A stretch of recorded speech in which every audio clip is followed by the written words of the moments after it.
다음 문제입니다.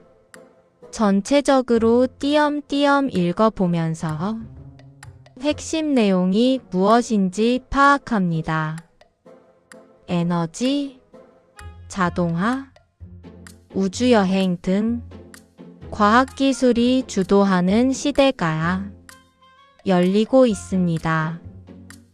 이 과정에서 각 나라의 정부는 회사, 즉 민간 기업에 대해 보조금을 주거나 규제를 완화해주고 있습니다. 과학기술의 발전을 위해 정부가 지원을 할 때에 민간 기업이 주도하게 도와주고 지나치게 간섭하지 말아야 합니다. 핵심 내용은 뒷부분에 나와 있습니다.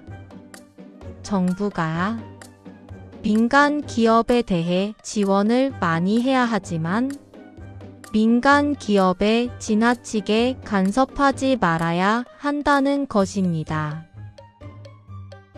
이제 문제를 풀어봅시다. 윗글에 나타난 필자의 태도로 가장 알맞은 것을 고르십시오. 이 글을 쓴 사람이 말하고 싶은 핵심 내용이 무엇인지 묻는 문제입니다. 첫 번째 보기는 과학 정책에 대한 정부의 지나친 개입을 경계하고 있다. 아까 얘기했듯이 글의 뒷부분에는 정부가 기업에 대해 과도하게 관여하지 말아야 한다고 핵심 내용이 나와 있습니다. 따라서 이게 정답입니다. 두 번째 보기는 과학기술 발전을 위해서는 연구가 중요함을 강조하고 있다. 이 글의 핵심 내용은 과학기술 개발은 민간 기업이 주도하고 정부는 잘 지원해야 한다는 것입니다. 답이 아닙니다. 세 번째 보기는 과학기술 발전이 경제 성장에 미치는 영향력에 감탄하고 있다. 역시 글의 핵심 내용과 상관이 없습니다. 답이 아닙니다.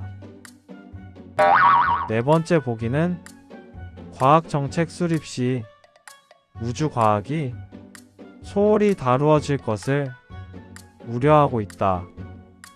예문이 어디에서도 우주과학이 소홀히 다뤄진다는 내용은 없습니다. 답이 아닙니다. 다음은 46번과 연결된 문제입니다. 윗글의 내용과 같은 것을 고르십시오. 아까 봤던 예문의 내용과 하나씩 비교해야 합니다. 첫 번째 보기는 많은 국가들이 신에너지 개발에 대한 투자를 줄이고 있다. 예문을 보면 많은 국가들의 정부는 신에너지를 비롯한 여러 과학기술 분야에 대해 지원을 줄이는 것이 아니라 늘리고 있습니다. 따라서 답이 아닙니다.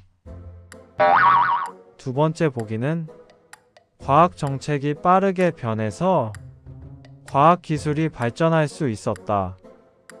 정책은 정부가 어떤 목표를 달성하기 위해서 행하는 방법을 의미합니다.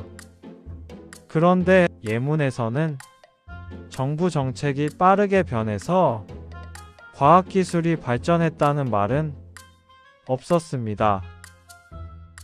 따라서 답이 아닙니다. 세 번째 보기는 정부가 우주산업에 대한 규제를 풀어 성장한 민간 기업이 있다.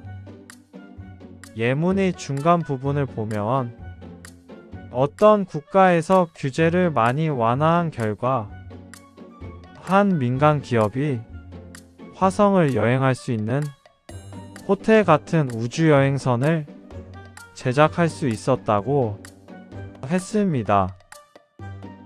따라서 이게 정답입니다. 마지막 보기는 우주 개발에 참여 중인 민간 기업이 화성에 호텔을 건설하고 있다. 방금 세 번째 보기에서 얘기했듯이 화성에 갈 수 있는 우주여행선이 호텔 같다는 것이었습니다. 화성에 호텔을 건설한다는 말과 다릅니다. 따라서 답이 아닙니다.